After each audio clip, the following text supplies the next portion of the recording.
কি সাকিব খান পাঠাইছে এখানে স্পেশালি?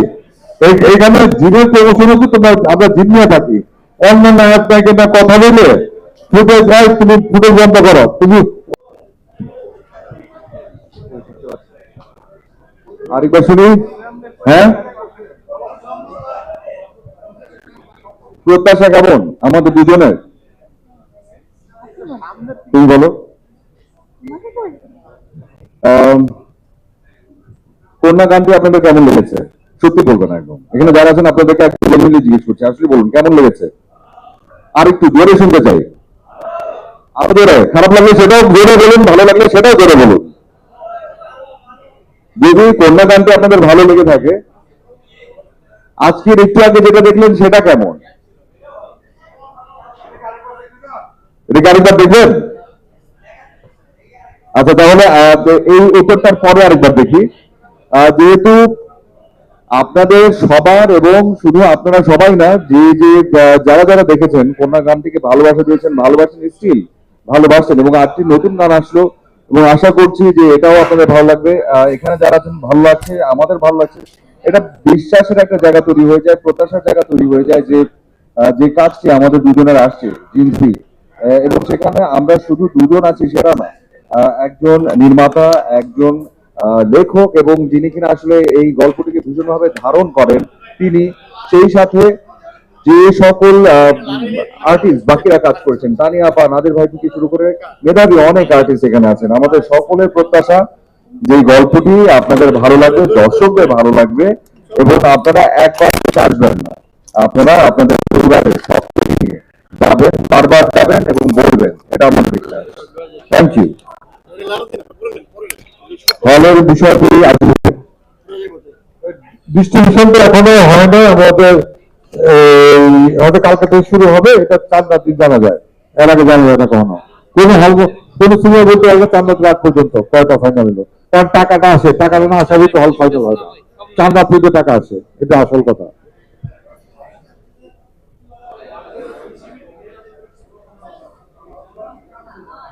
আচ্ছা, তোমার প্রতিবার ওয়ানের যন্ত্রণা ছিল, টুতে দুঃখের রাগে, দুঃখের ক্ষোভে যন্ত্রণায় বিয়ে রাখি নাই। এই ছবিতে রাগে, দুঃখে, ক্ষোভে, যন্ত্রণা বিএফএক্স না রাখার চেষ্টা করছি, কিন্তু পারিনি। 10 সেকেন্ডের একটা বিএফএক্স রাখতেই হয়েছে, যেটা শুট করা সম্ভব না। তো বিএফএক্স হয়ে আসছে আজকে আমাদের এখানে, খারাপ না, আমরা বৃহস্পতি দেখতে পারবেন টিজার টেজার। সজল ভাই, জিনের তো একটা সাকসেস ক্যারিয়ার আছে, আমরা ফার্স্ট এবং সেকেন্ড যেটা দেখি, জি, থার্ডটা সাকসেস হলে বিয়ের ঘোষণা দিবেন কিনা? সেটা সাকসেসফুল হলেও দিব, না হলেও দিব ইনশাআল্লাহ। কবে কবে সেটা এখনো দিব বলেছি, ইনশাআল্লাহ ইনশাআল্লাহ। কিন্তু এই যে এখন একটু যেটা বললেন সেটাকে একটু ক্লিয়ারিফাই করতে চাই। একদম জেনুইনলি বলছি, আমাদের প্রথমবারেরও যে জায়গাটা ছিল, যেটা নিয়ে কেউ কেউ মন খারাপ করেছেন, আমাদের হাতে যদি একটু সময় থাকতো, আমাদের সেই ছুটিটুকুও থাকতো না, আমরা সেটাকে কাভার আপ করে আসতাম। বলতে আজিজ ভাই, না আমরা আর 2টা দিন সময় ধরে কাভার করতে পারতাম, কিন্তু কাভার করতে পারি এই যাচ্ছে আসতে, ইন্ডিয়াতে করাচ্ছি, বাংলাদেশে করাচ্ছি, একটা ভালো লাগে না, এটা ভালো লাগে না, কোনো কিছু হয় না, কি করবো? আসলে আমাদের যেটা ছিল ঘোড়াটাকে আমরা এই গ্লাস মিরারিলেস করে দিলে হয়ে যেত, ঠিক আসলে আর ভুলটা থাকতো না, লাইক প্রিডেটরের মতো। প্রিডেটর ওই একই প্রশ্ন উত্তর দেওয়া হয়ে গেছে, সেকেন্ড ওয়ানে যাচ্ছি। সেটা হচ্ছে এবারে যা যেভাবে করে আছে, এটা আমার বিশ্বাস, এবং আমি আপনাদেরকে ভরসা দিয়ে বলতে পারি যে এবার তেমনই একটা কন্টেন্ট আপনারা পাবেন, তেমনই একটা গল্প বলা আপনারা পাবেন, যে গল্পটা আপনাদের সবার মন ছুঁয়ে যাবে। এবং এখানে বিএফএক্স এই বিষয়টি আসলে খুব বেশি হয় না, যে আপনি হয়তো বললেন যে একটা অংশে আছে, কিন্তু সেটাও আমরা আসলে আপনাদেরকে কথা দিচ্ছি যে ভালো লাগবে, এমন কিছু আপনাদের কাছে আসবে ইনশাআল্লাহ। এবার বিএফএক্স করছে বাংলাদেশে, আমরা বিভিন্ন বিএফএক্স আর্টিস্টকে, আমাদের গল্পে বিএফএক্স করে বিভিন্ন এডিটরকে জিজ্ঞেস করছি, বাংলাদেশের সবচেয়ে ভালো বিএফএক্স করে কে? সবাই বলছে স্ক্র্যাচ স্টুডিও লিমিটেড, এরা সবচেয়ে ভালো বিএফএক্স করে। ওরা যত টাকা বলছে তার অর্ধেক টাকা তার 40% টাকা আমি বাইরে অন্য জায়গায় বিএফএক্স পাইছিলাম, সেটা না করে তার তার 2.5 গুণ টাকা বেশি দিয়ে আমি স্ক্র্যাচকে দিচ্ছি। বিএফএক্স কেমন হবে আপনাদেরকে জানাবেন। এটা বাংলাদেশেই করবো, আমার পক্ষে বাইরে যাওয়া সম্ভব না এখন, টাইমও ছিল না আর ব্যয় সাপেক্ষ সময়টাই ছিল না, বাংলাদেশেই করতে হয়েছে। আপনারা দেখতে পারবেন এবং আশা করি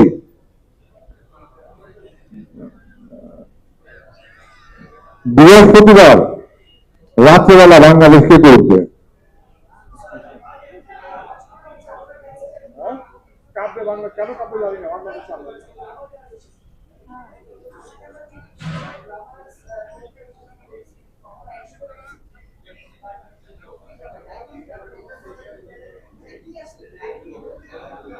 না, কে বললো আমি যাইনি?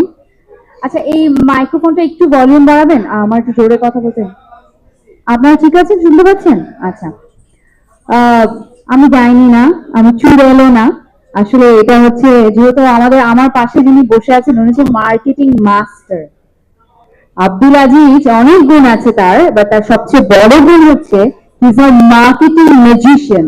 উনি জানে কি করলে, কিভাবে করলে দর্শকের নজরে সেটা করবে। আমি ওনাকে যখন এই পোস্টারটা রিলিজ করলো, আমি বললাম, ভাইয়া আমি কি জিন সিনেমা, আপনি কেন দিলেন এটা? আপনি জিন কি জিন, এটা তো অডিয়েন্সের জানার দরকার নাই, আমি এটা দিব, এটা আমার দিতে হবে। তো তখন আমি নিজেকে দেখলাম, দেখে আমার কাছে মনে হলো যে অর্ধেক মানুষ আমাকে চিনতেই পারবে না যে এটা আমার ছবি, বাট হ্যাঁ অনেকে চিনতে পেরেছে। সো মুভিতে আমি কি সেটা আমি এখন রিভিল করব না, তবে আপনি যেটা একটা প্রশ্ন করেছেন আমি প্রস্তুতি নিয়েছি কিনা। আমার 10 বছরের ক্যারিয়ার আব্দুল আজিজের থ্রুতে, জ্যাজ মাল্টিমিডিয়া থ্রুতে 2015 সালে আমি সিনেমাতে পা রেখেছি। এর আগে আমি এই টেলিভিশন গুলোতে উপস্থাপনা করতাম, মানে হাজার হাজার টেলিভিশন শো, স্টেজ প্রোগ্রাম আমি উপস্থাপনা করেছি। ওটা আর সিনেমার মধ্যে আকাশ পাতাল পার্থক্য রয়েছে। পার্থক্যটা একটাই, যে অ্যাক্টর অ্যাক্ট্রেসদের পর্দায় একটা উইল ফ্যাক্টর লাগে, যে উইল ফ্যাক্টরটা আমাদেরকে খুঁজে বের করতে হবে। আমার উইল ফ্যাক্টর কি? তো প্রথমবার যখন আমি পর্দায় নিজেকে দেখেছি, আমি সেটা খুঁজে পেয়েছিলাম, যেটা আমি কোনোদিন আপনাদেরকে বলবো না। তো প্রতি সিনেমায় আমি চেষ্টা করি আমার যে উইল ফ্যাক্টরটাকে আছে সেটাকে আমি ডিফারেন্ট ভাবে ক্যাশ করার জন্য। গ্রিন থ্রির জন্য যেটা স্পেশালি আমি করেছি সেটা হচ্ছে রোমান ভাই এবং আজিজ ভাই আমাকে বলেছেন আমরা একটা গার্ল নেক্সট ডোর লুক চাই, যেটা কমার্শিয়াল মুভিতে ফারিয়াকে কখনো দেখেনি। আমি পাকা ঘর করেছি, ওপার বাংলা ভয় করেছি, যেগুলো আসলে সেভাবে হলে রিলিজ হয়নি, সেই কারণে অনেকেই দেখেনি। সেখানে I have a very girl next door look, but বাংলাদেশের জন্য দেশীয় সিনেমায় আমার কখনো হয়নি সেভাবে। তো say this my first time. সবসময় আমি সিনেমার আগে একটা ডায়েটে চলে যাই, I need to look in a certain way, কারণ কমার্শিয়াল সিনেমার গান থাকে, একটা বিভিন্ন ধরনের একটা লুক থাকে। বাট এই প্রথম সিনেমা আমি পেট পুরে খেয়েছি, ভাত খেয়েছি, বিরিয়ানি খেয়েছি, যখন যেটা, মানে আম্মুর সকালে নাস্তায় ডিম ভাজি রুটিতে মানানি, কারণ আমার ওয়েটস নিয়ে টেনশন করতে হয়নি। I rather focused on my performance on screen. এই একটা সিনেমার ক্ষেত্রে আমার মনে হয় কোনো স্পেশাল ডায়েটে যেতে হয়নি, কোনো স্পেশাল লুক মেনটেন করতে হয়নি। আমি যে নর্মাল বাসের সেতু, আমার ডাক্তার সেতু, সেই সেতু হয়ে আমি প্রতিদিন ফ্লোরে আসতাম, হালকা একটু মেকআপ করতাম, চুলটা খুলে দাঁড়িয়ে যেতাম। বাকি আমার টেকনিশিয়ানদের ভালোবাসায় আমাকে এরকম দেখা গিয়েছে। আই হ্যাভ টু সে, আমাদের ডিওপি, আমাদের লাইটে যারা কাজ করেন, আসলে এনারা না এনাফ ক্রেডিট পান না। এনাদের কারণে কিন্তু আমাদের এত দেখতে সুন্দর লাগে, নাহলে তো আল্লাহ কি দিয়ে পাঠিয়েছে। So I would say this are the preparation I maintain. এবং শুটিং এর সময় আমরা বলবো আমাদের একটা ভালো টিম বন্ডিং ছিল আপু, যেটা আসলে খুব কম সিনেমায় আমি পেয়েছি, যে আমরা সবাই একসাথে বসে গল্প করতাম, আড্ডা দিতাম। গল্পে আড্ডায় যে সম্পর্ক কত মধুর হয় সেটা আসলে পর্দায় দেখা যায়, কারণ ওনার সাথে কিন্তু আমার ফার্স্ট টাইম কাজ। কেমিস্ট্রিটা কিন্তু মাঝে মাঝে চোখে চোখে তাকিয়ে, ভাইয়া তুমি একটু এরকম আমি একটু এরকম হয়ে যায়। এই যে মাধুর্যটা, এটা আসলে অনেকটা বন্ধুত্বের কারণেও হয়েছে। So I think, I hope I answered your question. Thank you so much. পিছনে বসে দেবে কি যাইতে মনে হয়।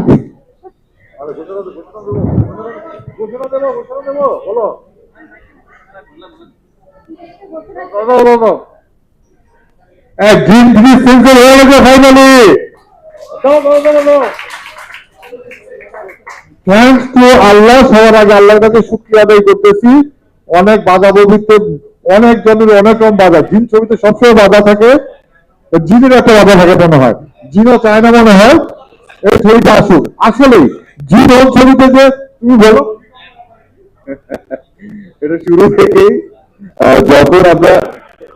যখনই আমরা আসলে এই শুটিংটা করি, যখন জিন 1 এর শুটিং চলছিল, এবং এখানের একটা জায়গায় জিন সুরাই পড়া হচ্ছিল, এবং সেখানে আমাদের একজন লাইটের মানুষ ছিলেন, একজন সিনিয়র আর্টিস্ট, এবং সুইমিং পুলের সামনে আমরা ভিতরে শুট করছিলাম, মনে আছে?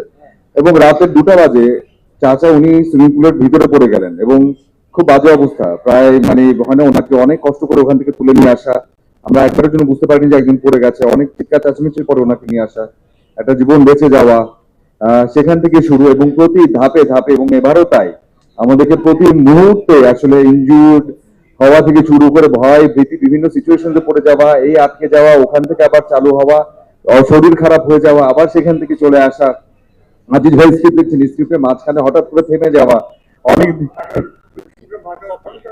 হ্যাঁ হঠাৎ করে একটা scene নাজিল হওয়া, যে এই সিনটা তরকারিটা করতে হবে, যদিও যখন সেই সেটার করে আবার আসা, মানে সব মিলিয়ে, এবং এভাবে করে যে এত সুন্দরভাবে আমরা আবারও আপনাদের সামনে আসতে পারছি, এটার আমাদের সবার দোয়া এবং ভালোবাসা আমাদের পাশে থাকবে।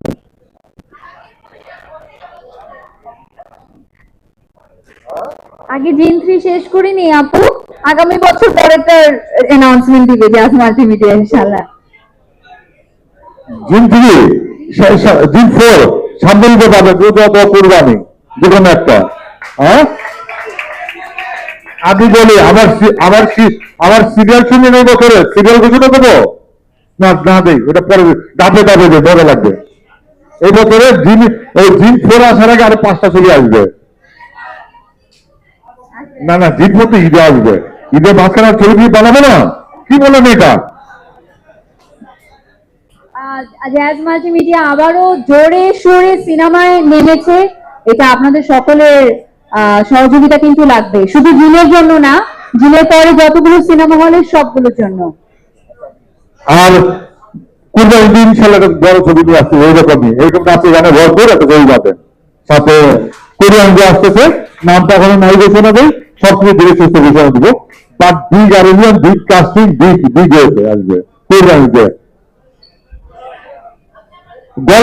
গল্পে সবকিছু মিলে গেলে অবশ্যই বানাবো না কেন? আমার জিন ছবি তো সাকিব খানকে লাগে নাই, ওকে বানাবো এই ক্যারেক্টারে, সো সাকিব খানকে নিয়ে জয়েন করবো, সাকিব খানকে মতো ক্যারেক্টার নিয়ে করবো।